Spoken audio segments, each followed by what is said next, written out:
dengan kromatografi yang diberikan di kimia pemisahan. Sama-sama prinsip pemisahan ya.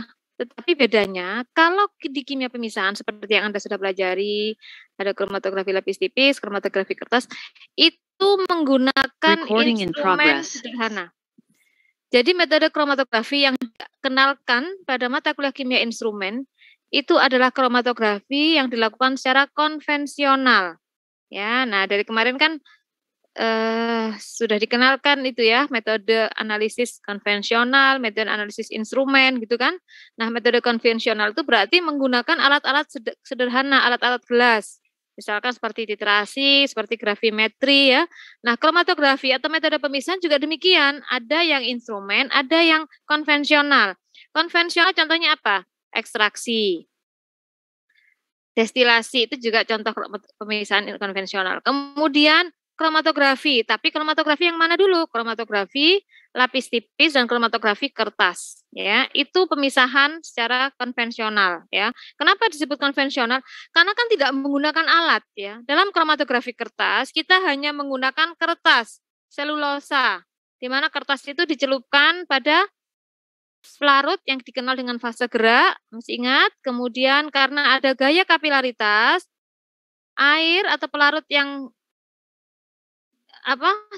yang di tempat dicelupnya kertas itu akan masuk kan ke pori-pori kertas itu ya karena ada gaya kapilaritas dia kemudian naik kan terus. Lah naiknya itu sambil membawa setelah sebelumnya kertasnya ditotoli sampel ya. Ditotoli sampel masih ingat enggak ini Anda? Kemudian pelarutnya akan naik membawa mengaliri aliran itu tadi totolan itu akhirnya sambil ada seperti ada perubahan warna ya, ada terdegradasi gitu bahasanya mungkin ya. Itu apa? Itu akhirnya komponen penyusun dari sampel yang ditotolkan itu sudah mulai terpisah. Nah, sama kromatografi lapis tipis juga demikian. Hanya menggunakan lempengan plat itu diolesin dengan zat ya padatan gitu ya, yang nanti mungkin serbuk gitu ya, sederhananya seperti itu, kemudian dimasukkan ke dalam pelut, nanti pelutnya dan seterusnya. Kira-kira begitu. Nanti akan lebih jelas di materi kromatografi ini. Nah, itu kan tidak menggunakan metode yang tidak menggunakan instrumen yang kompak, yang canggih ya, makanya disebut metode kromatografi konvensional. Nah, inilah yang menggunakan metode kromatografi instrumen. Artinya menggunakan alat yang canggih ya gitu ya.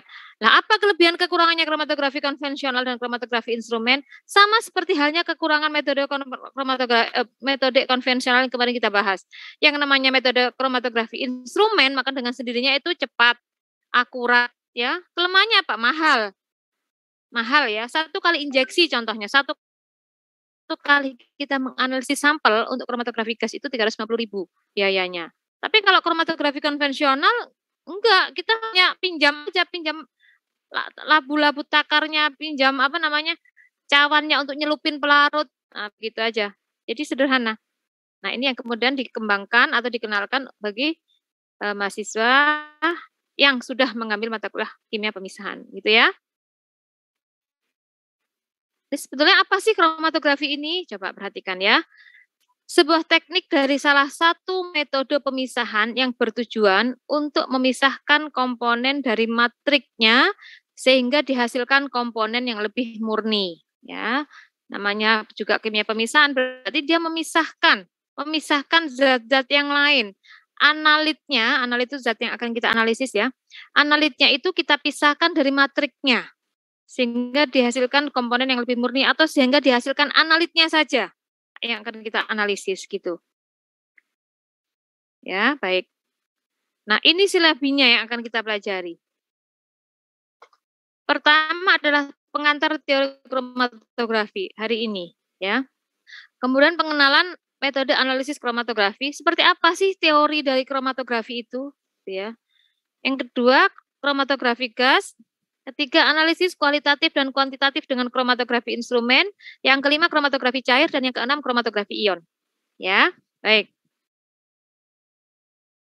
Nah, sebentar. Sebelum saya lanjutkan lagi, Apakah kromatografi konvensional seperti halnya yang sudah Anda dikenalkan itu kromatografi kertas dan kromatografi lapis tipis sudah ditinggal sampai saat ini? Tidak. Ada banyak sampel analit itu yang justru memang harus analisisnya menggunakan kromatografi kertas atau KLT tadi, kromatografi lapis tipis. Kenapa? Ya karena tidak kompatibel, ada tidak kesesuaian kalau kita gunakan misalkan kalau kita gunakan kromatografi instrumen, misalkan senyawanya rusak karena kalau paling tidak pada temperatur tinggi, pada tekanan tinggi. Nah, kalau gitu kan nggak bisa gitu ya. Nah, justru justru tertentu itu masih dibutuhkan gitu. Makanya itu dikenalkan kepada mahasiswa. Contohnya apa paling sering kita gunakan kromatografi lapis tipis atau kertas? Kita mengidentifikasi senyawa bahan alam. Ya, itu paling mudah ya atau paling tidak itu relatif mudah dan murah bisa dilakukan dengan kromatografi kertas atau lapis tipis. Ya, seperti itu. Baik. Nah, kalau instrumen ya itu tadi ada kelebihan, ada kekurangan ya, seperti itu. Nah, sekarang tentang kromatografi ini, apa sih sebetulnya sama nggak prinsipnya kromatografi instrumen dan kromatografi konvensional yang sudah namanya kromatografi itu sama prinsipnya, yang membedakan alat yang digunakan. Kalau instrumen berarti dia menggunakan alat, konvensional dia hanya menggunakan alat gelas. Kan ya alat-alat yang instrumen itu gitu ya. Ya,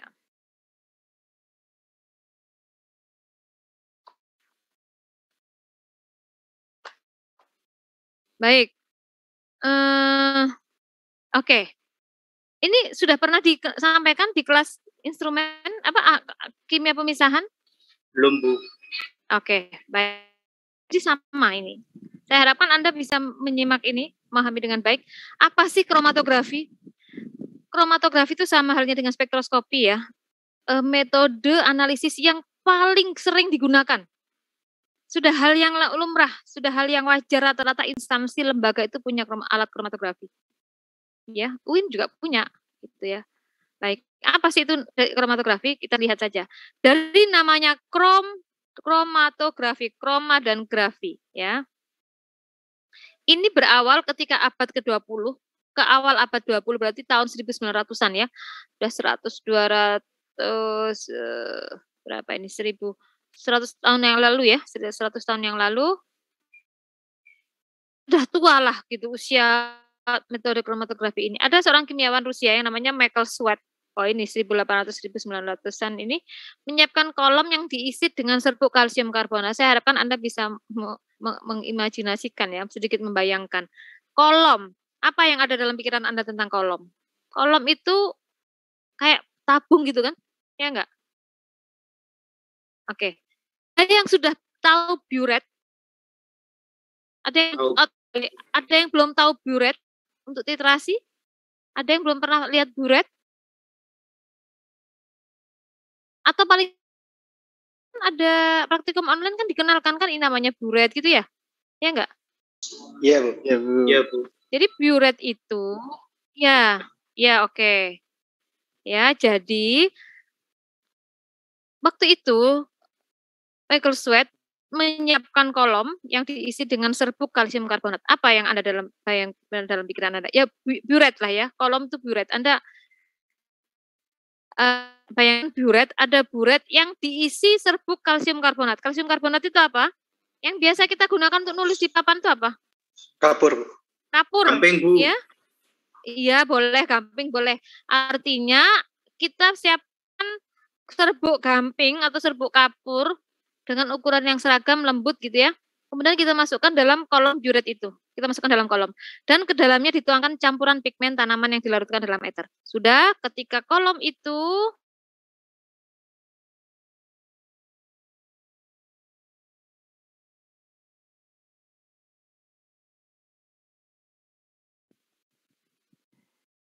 sebentar.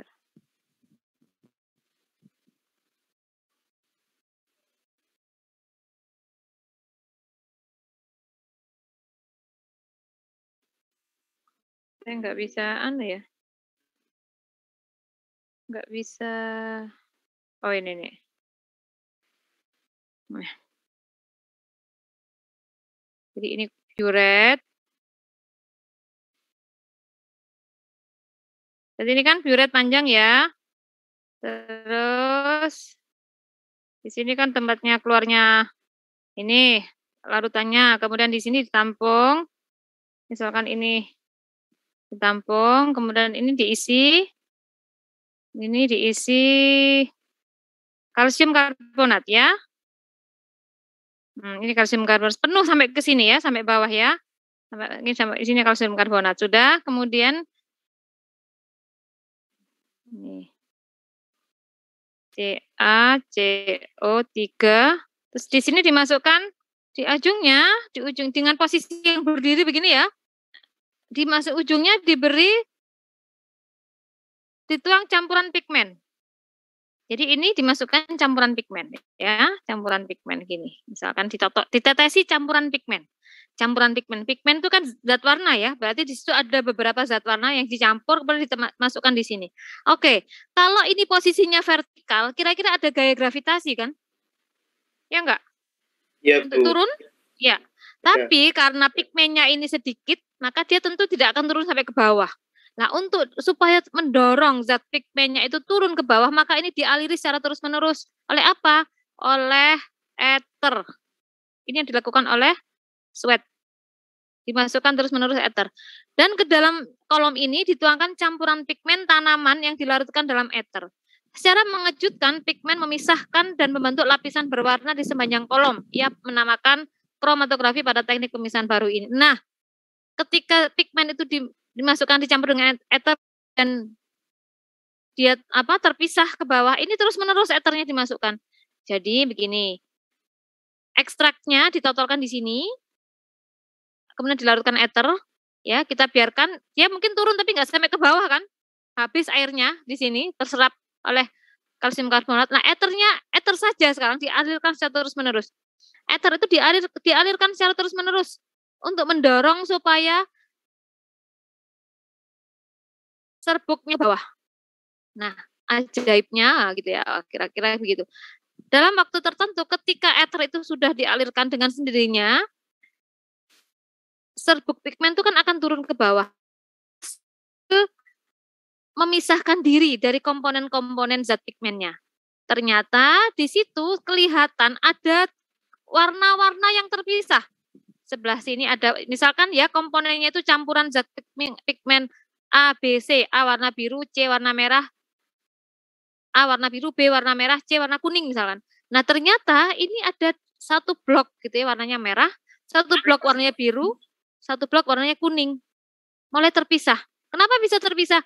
Karena ternyata zat pigmen itu ya yang di situ terdiri dari beberapa komponen analit, komponen zat warna itu memiliki kemampuan distribusi yang berbeda-beda terhadap kalsium karbonat. Nah, kemampuan distribusi yang berbeda-beda inilah menjadi dasar dari pemisahan kromatografi. Kenapa kemudian namanya menjadi kromatografi? Karena setelah zat pigmennya itu turun ke bawah, ada semburat warna yang terlokalisir kan, ada warna merah, ada warna biru, ya, yang warna paling atas, bawahnya warna biru, bawahnya warna kuning misalkan.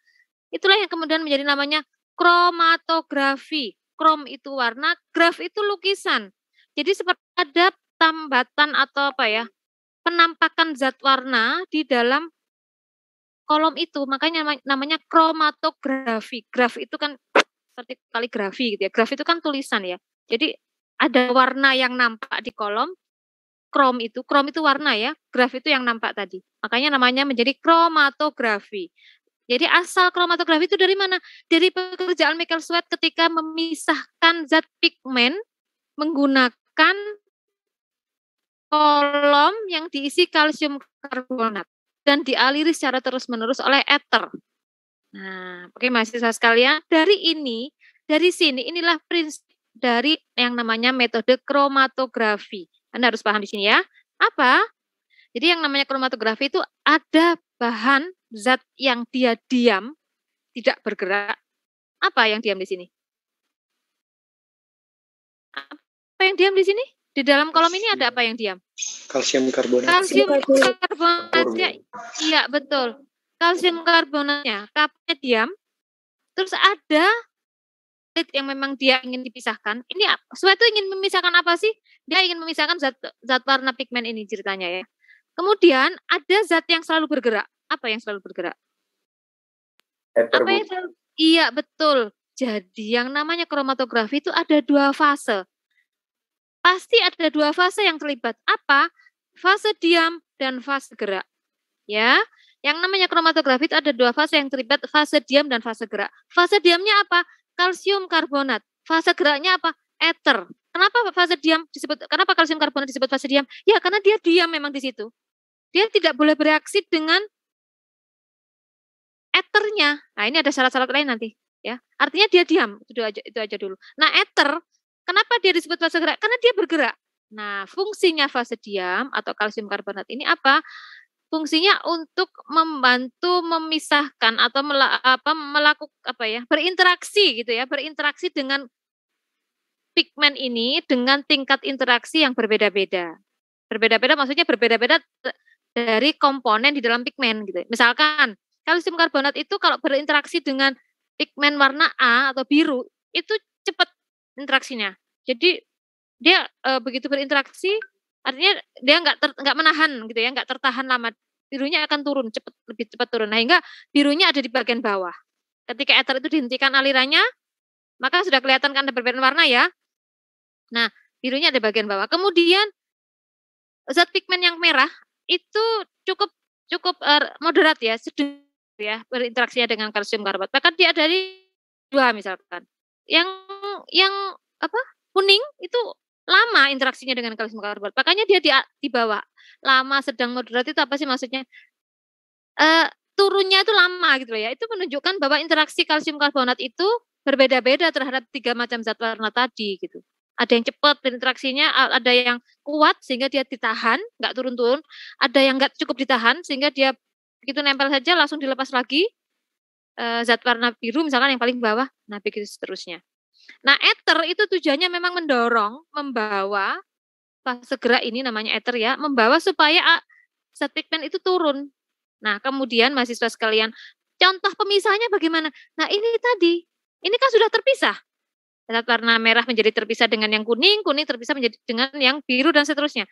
Nah, kalau ether itu dialirkan secara terus-menerus, nanti lama-lama turun kan ke bawah. Nah, ketika turun, yang turun apa dulu nih? Ya terserah, misalkan yang paling interaksinya paling cepat dengan kalsium karbonat zat warna pigmen biru. Itu ether terus-menerus, maka yang keluar biru ditampung. Selesai. Berikutnya aliran ether terus diberikan. Nanti lama-lama yang turun apa? Merah. Ditampung. Begitu. Terpisah kan? Nah, itulah prinsip kromatografi. Nah, gitu mahasiswa sekalian ya. Nah, sekarang yang dilakukan Sweat itu adalah kromatografi konvensional. Kenapa? Karena hanya mengandalkan alat gelas ini. Hanya alirannya mengandalkan apa? Hanya mengandalkan gaya gravitasi. Kalau kolomnya dibuat tidur, gini gimana? Nggak jalan kan paling? Ya, pasti nggak jalan. Nah, terus kalau ternyata sampelnya mau dipisahkan tidak berwarna, untuk menandakan dia sudah terpisah atau belum, bagaimana? Nggak bisa kan? Nah, kemudian kekurangan-kekurangan dari metode konvensional itulah yang kemudian diatasi dengan kromatografi instrumen, begitu. Kalau dengan kromatografi instrumen, kita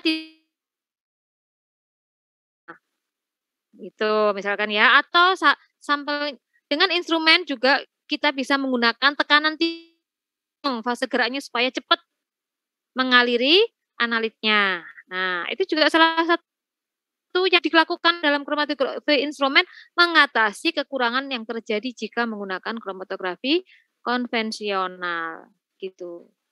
Itu ya. Jadi kromatografi. Bagaimana dengan yang sudah kimia pemisahan itu, kromatografi kertas dan kromatografi lapis tipis, apakah itu ada fase diam dan fase gerak? Ada. Fase diamnya apa? Karena kromatografi kertas, fase diamnya adalah selulosa itu.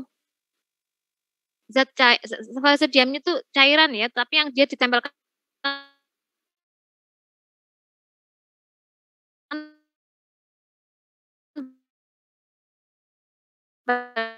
di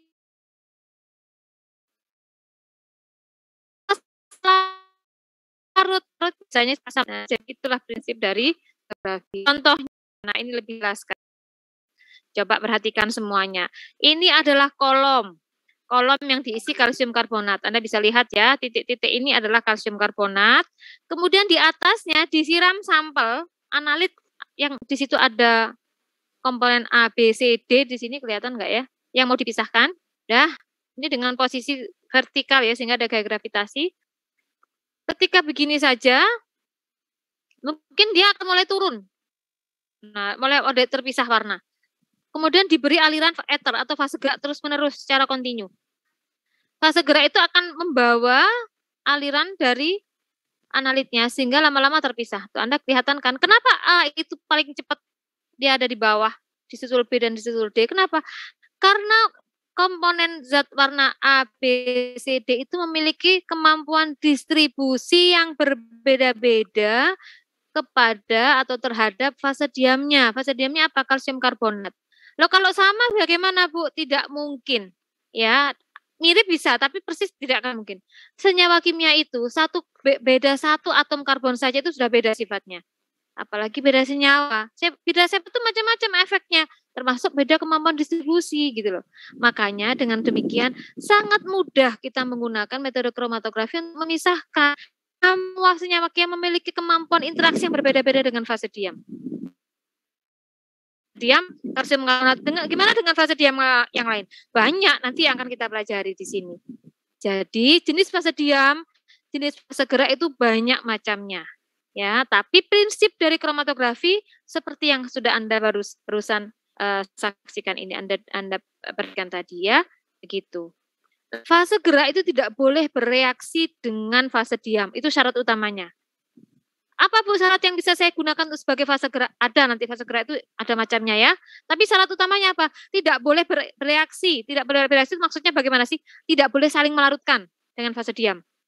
Nah kalau larut ya selesai habis dong, nggak bisa digunakan untuk memisahkan akhirnya. Wong kita itu tujuannya kan memisahkan komponen-komponen ini, nah, gitu ya. Gitu.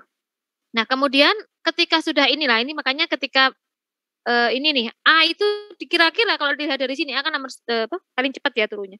A itu kira-kira dia tidak cukup lama berinteraksi dengan fase diam, makanya dia keluar dulu. Nah, ketika keluar dulu dia sudah ditampung. Loh Bu, berarti di sini ada campuran ether, ya, ada campuran ether di sini. Terus mengganggu tidak? Ya, tergantung kebutuhan. Kalau memang ethernya tidak ingin termasuk yang akan kita dapat, ya tinggal dipisahkan. Terus misalkan ether bagaimana Bu? Ya biasanya kalau ether itu kan misalkan ether ya. Ether itu kan mudah menguap, dievaporasi saja, dipanaskan. Nanti yang lepas yang adalah pelarutnya. Analitnya komponen zat warnanya tetap tertinggal sehingga menjadi lebih pekat misalkan begitu. Nah, begitu ya. Jadi seperti ini kira-kira ini sama saja contohnya. Ini kira-kira dari pekerjaan Sweat ketika merumuskan kromatografi. Baik, dari sini ada yang ditanyakan? Silakan. Izin bertanya, Bu. Boleh. Apa yang menjadikan kromatografi ini istimewa sehingga menjadi satu mata kuliah tersendiri, Bu? Oke, bagus pertanyaannya. Kenapa menjadi satu? Karena banyak digunakan. Ya, itu penting ya. Mahasiswa dibekali keterampilan, kemampuan, pengetahuan menggunakan kromatografi. Kenapa? Karena lulusan kimia itu paling tidak harus bisa kromatografi. Kenapa harus bisa kromatografi? Banyak instansi yang menggunakan. Kenapa banyak yang menggunakan? Kelebihannya apa? Kromatografi itu selain bisa memisahkan, dia juga bisa sekaligus menentukan. Ya. Jadi kromatografi itu bisa untuk analisis kualitatif, bisa untuk analisis kuantitatif. Tidak semua metode bisa melakukan hal yang sama. Contoh, titrasi atau kromatografi metode analisis kuantitatif konvensional. Dia hanya untuk kuantitatif, nggak bisa kualitatif. Titrasi hanya bisa menentukan ini kadarnya berapa. Itu pun kalau dalam bentuk larutan. Tapi kalau kromatografi, itu hampir semuanya bisa digunakan, menggunakan kromatografi, gitu maksud saya ya. Mau sampelnya padatan, mau sampelnya gas, mau sampelnya cairan, itu bisa dengan metode kromatografi. Ya, ketika kita menggunakan kromatografi, kita bisa memisahkan. Jadi gini, kadangkala matrik itu komponen itu analit ya, komponen analit itu berada pada matrik yang kompleks. Kadangkala kita tidak punya waktu untuk memisahkan terlebih dahulu. Tapi ya, kita bisa langsung mendapatkan hasilnya, terpisah kemudian berapa. Nah, itu kurang lebih sederhananya begitu. Kemudian kemajuan instrumen, kemajuan teknologi, instrumen kromatografi itu sangat berkembang. Ya. Kenapa sangat berkembang? Karena berarti ada kemudahan, keuntungan yang didapatkan dengan metode kromatografi.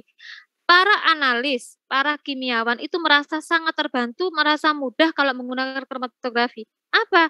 Ya ibaratnya tujuannya itu apa sih, itu bisa diselesaikan dengan kromatografi. Nah, gitu lah ya. Contohnya saja, saya tuh mau tahu senyawa ini. Saya punya sampel nih. Sampel kita tidak tahu ini senyawa apa. Kita tidak tahu. Ini bocor ini ya. Ini bocor kayaknya ya. Coba diperhatikan yang bocor ini suaranya. Sudah.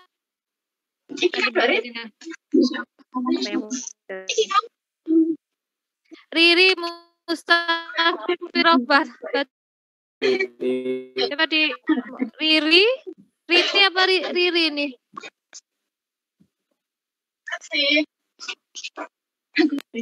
Ya. Sudah. Baik ya. Jadi dengan kromatografi kita itu bisa mendapatkan banyak manfaat, banyak kemudahan. Nah, wes gitu. Contohnya ini ya. Contoh saya punya sampel, saya nggak tahu ini senyawa apa. Misalkan kita diminta Anda nanti bekerja di laut lepas gitu ya, di pertambangan Pertamina misalkan. Hasil galian itu ada sebongkah batu atau sebongkah mungkin ya ini diduga bahan tambang lah ya. Ini senyawanya apa sih? Apakah senyawa bensen? Apakah senyawa apa namanya? Misalkan apa ya? Bahan-bahan BBM lah ya. Saya nggak bisa sebut. Ah, Anda diminta untuk mengidentifikasi sekaligus menentukan kadarnya berapa. Itu bisa kromatografi.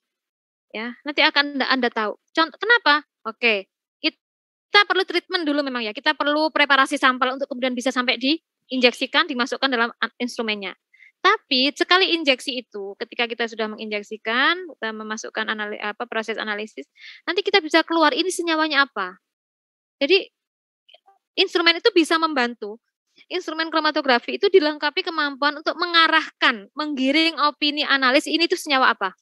Gitu loh. Tapi tentu untuk memastikan bahwa oh ini adalah senyawa alkohol misalkan. Ya berarti harus dibuktikan dengan analisis-analisis yang lain, di antaranya dengan spektroskopi. Nanti akan makanya samaan ya di mata kuliah spektroskopi analitik. Tetapi mengarahkan bahwa ini adalah senyawa itu gitu loh. Sebentar itu dulu ya Adam ya. Nanti Anda akan tahu bahwa kromatografi itu memang sangat manfaatnya banyak, mudah, sekaligus bisa untuk analisis kualitatif, bisa juga untuk kuantitatif. Nah, gitu. Saya tambahkan spektroskopi apakah bisa kualitatif, bisa kuantitatif? Ya bisa, tapi tidak kalau spektroskopi hanya analisis, ya, hanya menentukan. Jadi tidak memiliki kemampuan memisahkan. Tapi kalau kromatografi itu dia bisa memisahkan sekaligus. Gitu ya. Itu dulu Adam. Baik, yang lain ada pertanyaan? Oke, tidak ada. Atau mau lewat chatting boleh, lewat chat. Ya. Chat boleh ya. Kurang jelas promosi awal, tanya ya. Tanyakan saja ini. Kalau enggak jelas. Nanti semakin berikutnya semakin banyak nanti materinya mungkin semakin jadinya ya. Oke. Saya mau ya, tanya. Boleh. Saya cuman penasaran itu kalau di konvensional itu aku. Oh iya. Ya sama prinsipnya kemarin sudah kita bahas.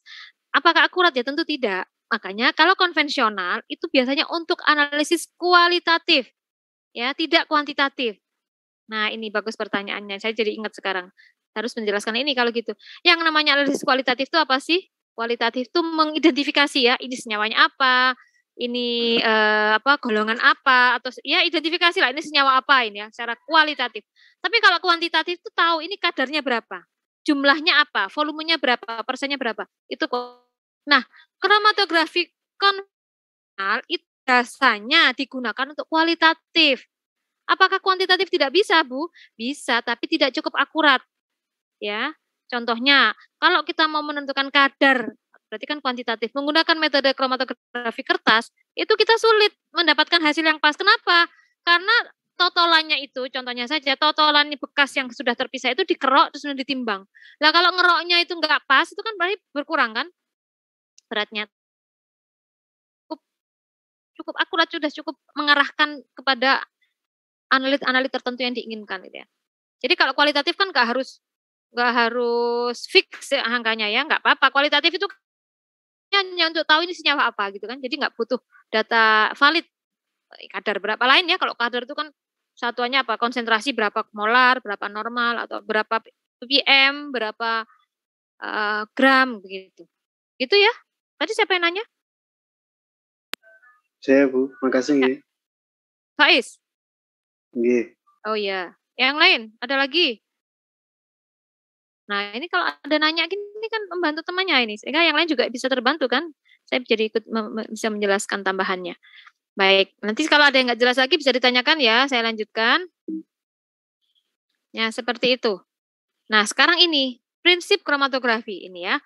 Pemisahan komponen yang didasarkan pada distribusi dua fase yang tidak saling bercampur. Ini loh prinsipnya. Pemisahan, nah tadi kan sudah saya sebut ya, jadi metode pemisahan. Memisahkan komponen yang didasarkan pada distribusi dua fase yang tidak saling bercampur. Apa itu? Fase gerak dan fase diam. Nah, jadi hanya dalam setiap kromatografi seperti ini tadi saya contohkan, atau yang ini, itu sebetulnya ada dua fase yang terlibat, yaitu fase diam dan fase gerak. Penyebutan fase itu bukan berarti berkonotasi dengan bentuknya ya. Fase gerak itu cair apa padatan, Bu? Fase diam itu padatan atau cairan? Nah, itu kita tidak bisa mengarahkan ke sana karena lebih kepada prosesnya, fungsinya gitu ya. Nah, sekarang ada dua fase yang terlibat ya. Anda sudah tahu tadi fase gerak dan fase diam. Fase gerak berarti dia zatnya itu memang selalu bergerak sepanjang proses kromatografi berlangsung.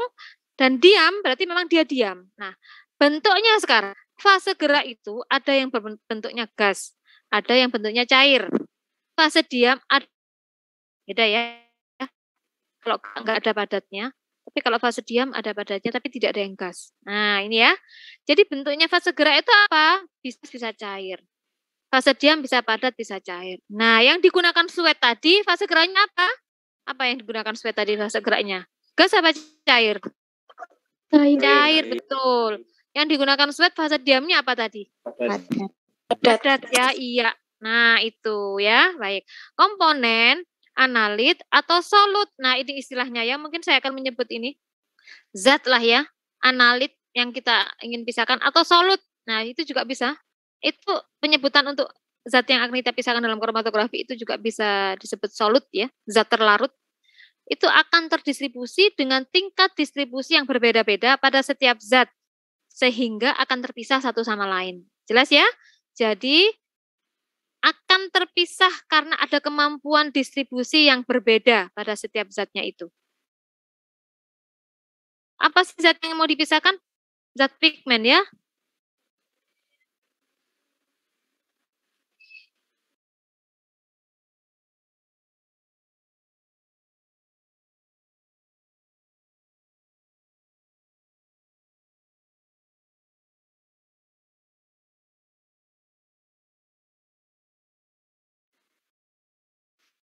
Ya, sudah ya.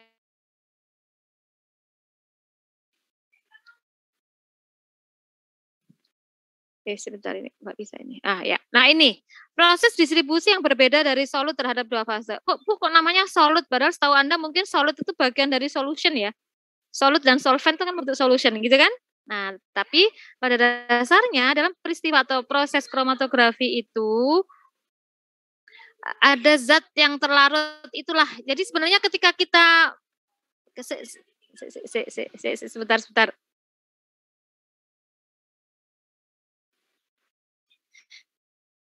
Jadi ketika proses kromatografi itu kan sebetulnya kita memisahkan bahan ya, memisahkan bahan yang semula terlarut dalam satu pelarut tertentu atau dalam fase geraknya itu. Tapi kemudian makanya itu kita juga bisa sebut sebagai solut.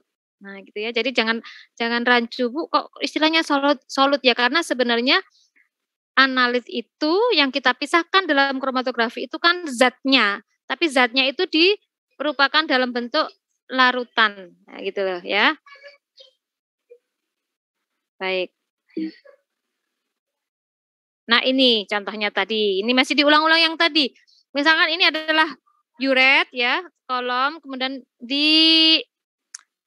diberi fase diam. Nah, saya sudah menggunakan istilah fase diam ya, tapi Anda sudah bisa paham kan maksudnya? Zat yang memang sengaja atau diam di situ. Kemudian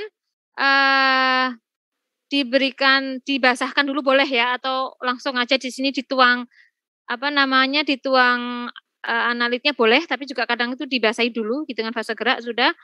Kemudian ini fase geraknya yang warnanya biru ya, dia akan jatuh ke bawah, sudah selesai. Nah, Bu, fase geraknya bisa kita hitung nggak berapa yang kita gunakan volumenya? Nggak usah, kita nggak pedulikan. Fase gerak itu yang penting harus diberikan terus-menerus, karena kita fokusnya pada yang analitnya. Berapa liter yang kita gunakan, Bu, nggak penting. Ya, yang penting bagaimana ini bisa terpisah, itu aja. Nah, seperti itu ya. Kemudian, apakah fase diamnya harus kita hitung? Berapa beratnya? Enggak juga. Biasanya kita enggak fokus ke sana. Yang penting apa? Yang penting ini loh bisa terpisah dan kita bisa tahu berapa kadar dari masing-masing analit yang sudah kita pisahkan. Nah, ini makanya tadi ya, kita bisa memisahkan, kita juga sekaligus bisa menentukan berapa kadarnya. Nah, ini yang dilakukan sweat dulu ya. Sudah menerus, nanti lama-lama terpisahkan. Kenapa bisa terpisah? Karena ada perbedaan distribusi dari komponen biru dan merah ini, dari solut atau dari analit biru dan merah ini kepada fase diamnya. Nah, bisa terpisah. Nah, kalau sudah terpisah, bagaimana Bu menentukan kadarnya? Nah, ini yang kemudian pertanyaan. Ini sudah terpisah ya. Sekarang tinggal bagaimana menentukan kadarnya. Kalau analisis kromatografi konvensional, maka kita menentukan, ketika kita sudah memisah begini, karena memang sudah berwarna kelihatan terpisah, menentukan kadarnya membutuhkan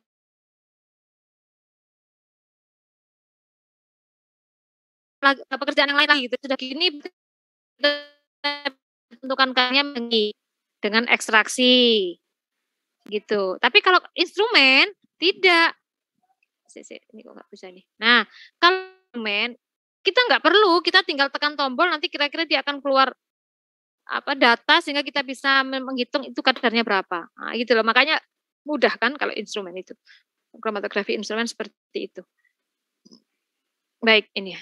Nah, oke, dari sini dia mau ditanyakan lagi? Ini bertanya, Bu. Iya, boleh.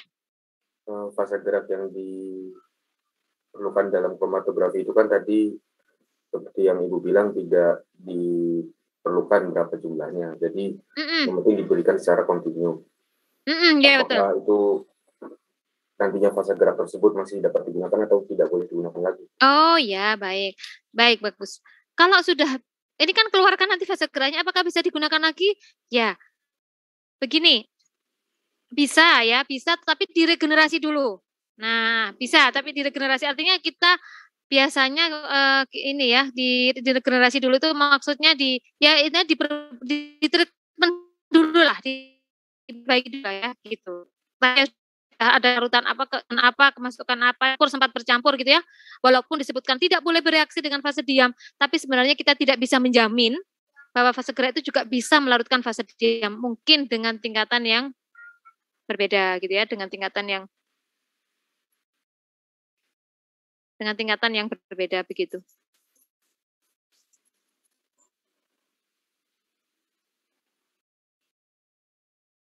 Baik. Nah, begitu ya, Mas Suri ya tadi yang nanya ya. Baik, Bu. Ya, jadi bisa namanya diregenerasi. Nanti ada tekniknya sendiri. Baik, kalau tidak ada saya lanjutkan. Nah, ini pembagian kromatografi. Berdasarkan tekniknya, kromatografi itu dibagi. Nah, sekarang pembagiannya kromatografi konvensional. Nah, ini makanya saya beri tanda ini. Sudah diberikan di mata kuliah kimia pemisahan. Misalkan apa? Kromatografi kertas, kromatografi lapis tipis, kromatografi kolom ya. Ini mestinya sudah diberikan di kimia pemisahan. Tapi paling tidak ada 2 ini, A dan B. Kolom itu sebetulnya hanya istilah saja. Prakteknya lebih banyak digunakan di kromatografi instrumen. Nah, pada kromatografi instrumen itu berarti dia menggunakan alat ya. Proses kromatografinya itu menggunakan alat. Nah, nanti dibagi ada 2. Ya. Alatnya itu ada 2. Contohnya ya, ini contohnya alatnya adalah GCMS, gas kromatografi mass spektroskopi, atau HPLC, high performance liquid chromatography. Ini diberikan di kromatografi analitik. Nah, gitu. Jadi berdasarkan tekniknya, cara kita metode kromatografi itu bisa 2, kromatografi konvensional tidak menggunakan alat, yang itu biasanya metodenya disebut kromatografi kertas ya, atau kromatografi lapis tipis, sedangkan kromatografi instrumen itu kita biasanya menggunakan instrumen kromatografi gas dan kromatografi cair atau GCMS atau HPLC. Nanti akan kita bahas lebih lanjut ini ya. Nah, berdasarkan metodenya, ya metodenya kromatografi dibagi ini. Nah, ini ya, ini yang akan Anda pelajari semua di semester ini. Kromatografi itu dibagi dua ya pada dasarnya, planar dan kolom. Nah, ini dulu pembagiannya. Planar itu apa? Plane itu apa sih? Plane itu kan seperti ini kan plane ya, apa sih? Plano ya, apa sih? Plat itu ya, lempengan lah ya. Datar ya, betul. Tapi kalau kolom itu kan begini. Nah, ini kan kolom, nah gini ya, ini kan kolom ya. Nah, ini kan kolom. Tapi kalau plane itu berarti begini. Ini kalau kolom begini ya. Nah, sudah. Kromatografi juga demikian. Walaupun bentuknya planar maupun kolom, semuanya tetap ada fase diam dan ada fase gerak. Kalau planar, fase diamnya bagaimana ya? Desainnya fase diamnya seperti halnya kromatografi kertas itu ditempelin di pengan. Nah, gitu. Tapi kalau kolom, seperti yang dilakukan Roosevelt tadi, kolom dimasuki, diisi dengan apa? Kalsium karbonat atau fase diam. Nah, begitu. Terus fase geraknya bagaimana? Kalau planar, ya sudah. Kalau kromatografi kertas kan ketika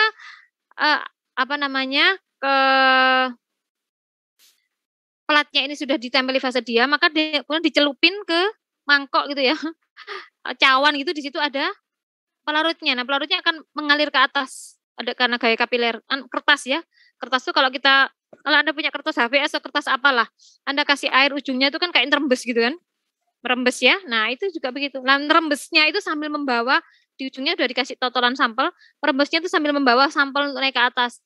Nah, membawanya itu akhirnya membentuk warna yang berbeda. Ada banyak totolan warna yang berbeda dari hasil pemisahan sampel yang ditotolkan di awal tadi. Jadi naik ke atas, tapi kemudian pada waktu tertentu dia akan terhenti dan kemudian ngeblok warna-warna yang memang dipisahkan. Itu kromatografi kertas seperti itu. Nah, kalau kolom ya tadi sudah dijelaskan dengan sweat ya. Nah, sekarang kita akan fokus ke kolom ya, karena kita pada kromatografi instrumen. Planar itu kromatografi konvensional, saya tinggal. Nah, kolom itu ada dibagi menjadi 3. Ya, kromatografi kolom itu dibagi menjadi 3. Pembagiannya ini lebih kepada